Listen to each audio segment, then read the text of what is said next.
Well, hey everybody, we're back for this week's episode of the Ripple Effect podcast here at Timberlake Christian Church. I have my boys Preston and Dawson here with me. If you've never met them before, it's summer vacation, so they get to come in for the podcast today. And we're here with Miss Mary. So we hope you enjoyed today's episode. Our sponsor today, Mary brought us along. Ice cream, and this we've got better ice cream coming up on Sunday night, and we're going to have an ice cream social, and we have people signed up to bring homemade ice cream, so we would love to have you join us this Sunday night here at the church at 7. Yeah, so that was jumping ahead just a little bit to one of our announcements for this week, but we hope you'll be able to come out and join us Sunday evening. So another sort of sponsor, but sort of just highlight we wanted to do was our blessing bucket. If you were here Sunday or watching online, you saw and heard a little bit about that. Blessing bucket is just a way to kind of support causes that we don't support every week through our offering, like our missions partners. So if they have a special need coming up or something like that, we often use the blessing bucket, but also for benevolent needs. We have a benevolence fund, and our benevolence fund is supported through the budget, but sometimes there's extra needs of someone in our church, a family, an individual. Sometimes we know them. Sometimes it's a completely anonymous person because we don't want to, highlight their need quite as much. This week, we had a family who's newer to our church, not brand new. They've been coming since last year, maybe close to a year now. I don't know. I think they started coming last summer or early fall. But they've had some very special needs in their family with a new baby. And so we had already supported them a little bit through the church budget, and we thought our church family might step up, and you all did in a very big way. We raised Sunday through the blessing bucket over $3,000 for the Brandows. And so we're really we're excited they're part of our church family, and also excited we were able to step up collectively and support them through a tough time. And so I think sometimes too it's important to share the needs with the congregation as a whole, because even beyond money there may be relationships and friendships that are formed or deepened as you serve one another and make sure that physical needs are being met, but also emotional and spiritual needs as well. Yeah, and that I totally understand. A lot of times people want to remain anonymous with these things, but I was excited that they were willing to let us put their picture up on the screen and talk about their family a little bit, partly because almost nobody at our church knew them yet. Yeah. And also, I think when people realize a need and they're sitting there. Literally. No, they weren't first there, but second there, they were literally sitting there with us in church. People are willing to step up in a big way like that. And like Dale was saying, it's not all about our monetary support of them. It's about making them feel and be part of the Timberlake family. Absolutely. Like we're supposed to be. And a lot of times we can't do that if we don't know. Absolutely. And so when people have needs, we need them to express it and let us share. Yeah. Because, again, when people know the need and they see the people sitting there with them, they're like, this is a way I can help. And I think sometimes for those of us in the office, we see lots of needs and feel hampered by our inability to meet everyone's needs. Mm-hmm. And when we do have the opportunity to share it with the family as a whole, other people can step up and say, well, I can take this one, or this is, I have felt those same circumstances or been in that situation of having a sick infant, and I want to come alongside because I've been there. I've experienced that. All right. So Sunday, that was one of our recap items, was the blessing bucket. The other thing is we started a new series, and it's called Unqualified. I saw a couple of Facebook posts where people were like, this is definitely the series I need in this season of my life, when they're feeling inadequate, insufficient, whatever reason they have for feeling unqualified to serve God or to live for Him or live out their purpose, they've let that kind of hamper them and their calling. And so Daniel started out this series. He's not here today. They're on a little vacation time with family, I think, up in Iowa. But he said in this series, we're trying to talk about no matter how unqualified you feel or how flawed or imperfect or whatever those things that hold you back, that God is in the business of using unqualified people. We, are unqualified. Which is reassuring. Yeah, often we feel unqualified to do what we do here. And yet God uses all of us, and He wants to use you. And so we hope this series is helpful for you, especially if you've been in that sort of I don't know whether they call it a mood or what's the right word for that.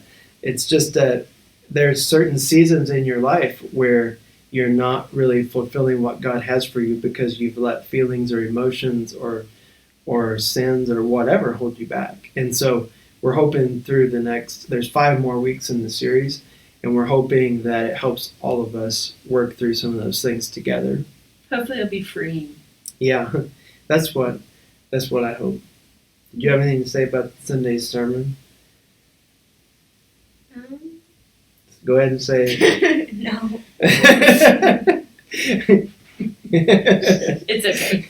We were talking about Ehud, right? I don't know. I never know how to pronounce that word. Eglon. Eglon, yeah. The very fat king. The very fat king, yeah.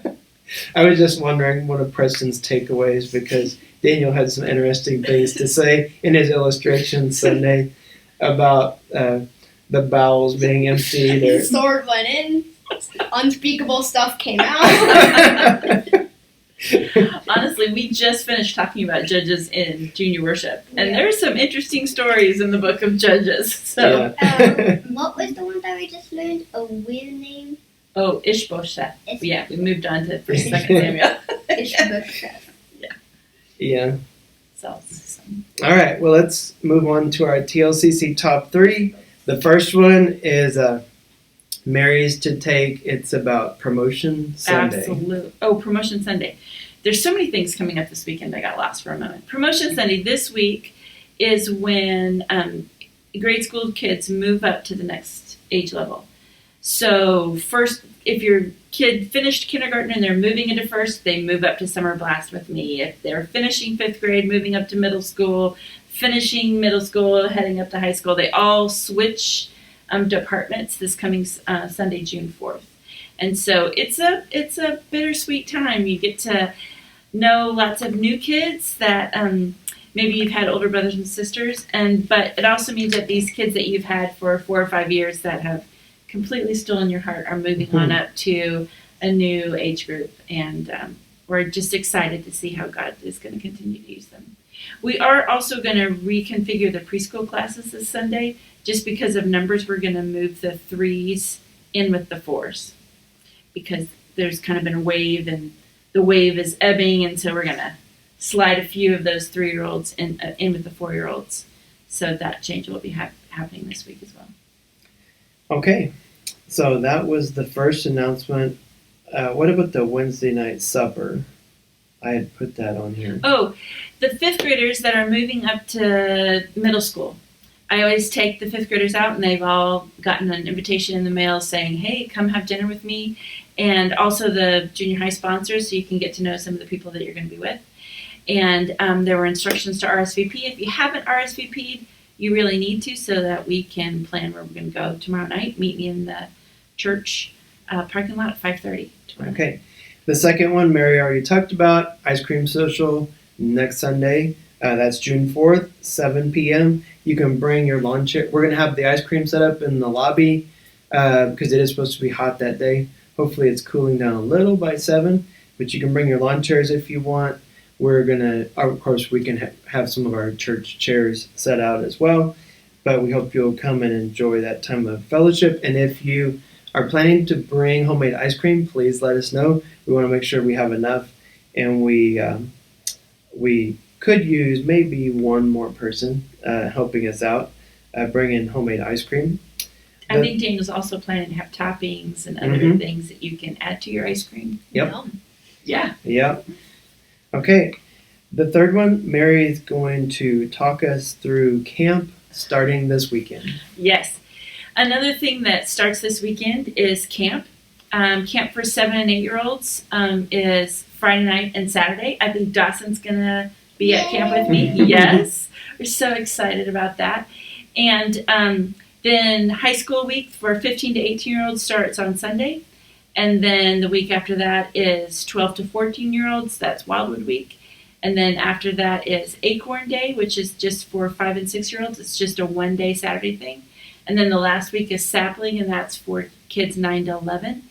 And so this is a month where it's just pretty much back-to-back camp fun for just about everybody. Mhm. So if you haven't registered yet, you can go online to www.whiteoakchristian.org, and there are forms that you can fill out online to register your child for camp.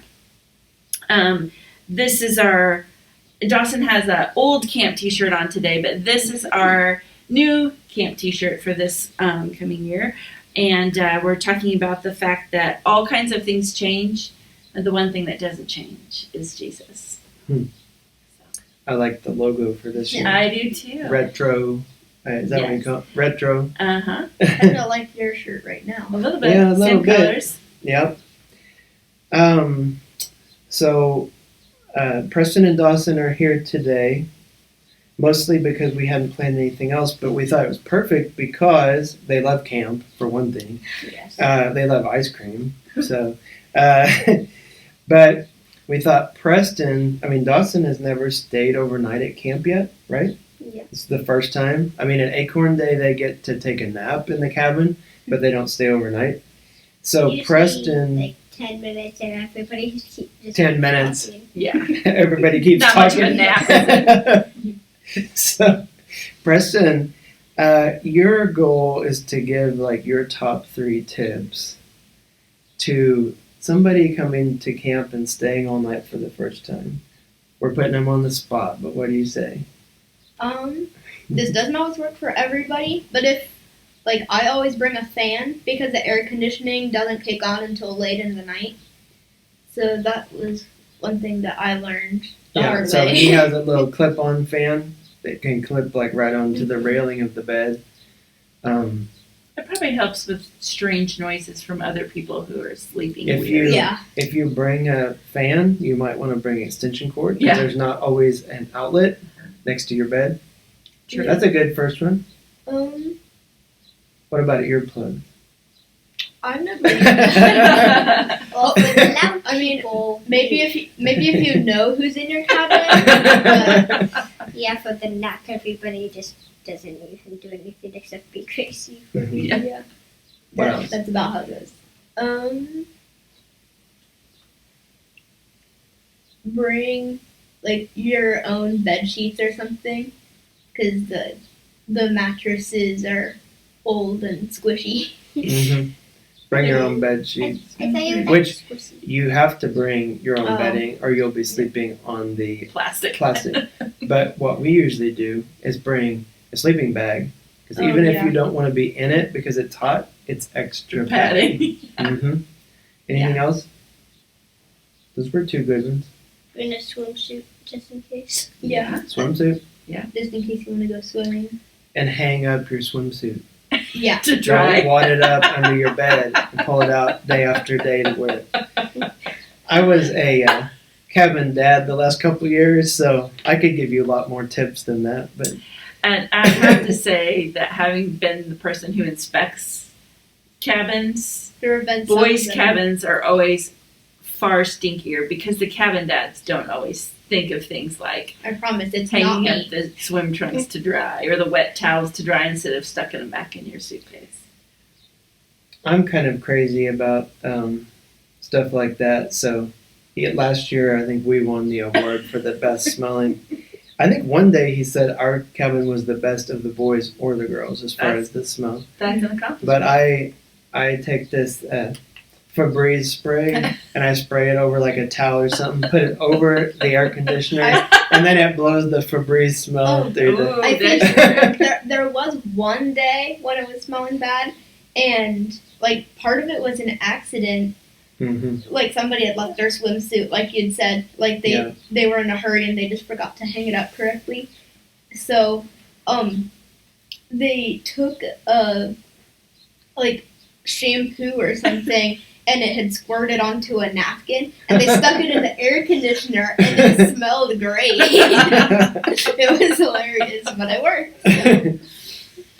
Well, Preston, what's your favorite part about camp? I think it's just because you get to spend Time with like your for friends. the oldest three groups, you just get to spend a whole week just spending time with friends and having a good time while also learning about God. So just a great environment. What do you say, Dawson? Um, I know you've only been to the day camp, but what's your favorite part? well, I like that they always have like 4 different stations to go to, and you always get to do a different activity or get a bracelet. You do a lot of walking around camp, do a lot of different things. Yeah. My favorite thing last year was just the spraying water at people. Water games. Yeah. I heard that was like the highlight of the day. Yeah. Was everybody got to go on a slip and slide and have a water balloon fight, and It wasn't really water balloons, it was just water sprays. Mm. And water slingshots. Lots of fun at camp. It is. Okay. Anything else about camp? Usually at the end of the day, we have a campfire, and I always think that's really fun. So Nice. That's one of my favorite parts when I'm out there as a cabin dad, because usually they're starting to calm down a little bit by that part of the day. Everyone's a little bit more Tired. and, I don't know, reflective. Not always, but at least 1 or 2 of the nights are. And I calm down just by looking at the fire. Yeah. There is something calming about that. Mhm. I don't really know what it is, but it might be the s'mores. Maybe. Well, who doesn't love us more? We might have won the s'more award too last year, but I think it was that Olivia? I Anyway, don't know. Justin said one person made a better s'more than us, and I think it was Olivia. She's got mad skills. All right, And yes, he left. so Miss Mary has the closing blessing today. I obviously have been prepping for camp among other things, and so these verses were top of mind, and I think it encapsulates what we want to talk about at camp this summer. And these are the first verses in the Gospel of John, chapter 1. In the beginning, the Word already existed. The Word was with God, and the Word was God. He existed in the beginning with God. God created everything through him, and nothing was created except through him. The Word gave life to everything that was created, and his life brought light to everyone. The light shines in the darkness, and the darkness can never extinguish it. God sent a man, John the Baptist, to tell about the light so that everyone might believe because of his testimony. John himself was not the light. He was simply a witness to tell about the light. The one who is the true light, who gives light to everyone, was coming into the world. He came into the very world he created, but the world didn't recognize him. He came to his own people, and even they rejected him. But to all who believed him and accepted him, he gave the right to become children of God. They are reborn, not with a physical birth resulting from human passion or plan, but a birth that comes from God. So the Word became human and made his home among us.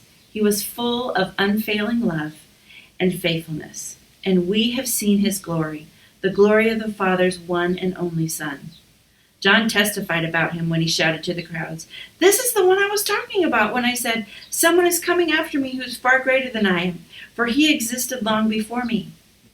From his abundance we have all received one gracious blessing after another.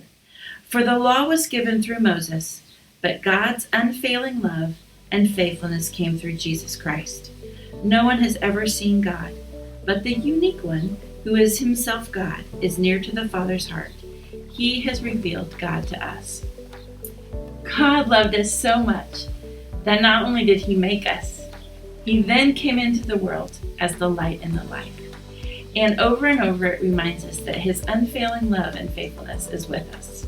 And in fact, it was with us when he showed us Jesus. And through looking at Jesus and being in relationship with Jesus, we see God, the one who loved us first. I love those verses, and I love that our theme for camp is the fact that God's love never changes.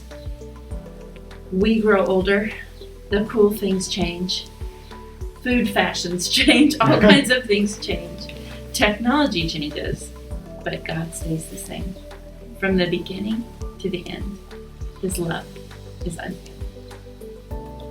Well, thank you for leaving us with that today, and we hope that you enjoy the rest of your week, and we'll see you next Sunday for church and for the ice cream social. See y'all later.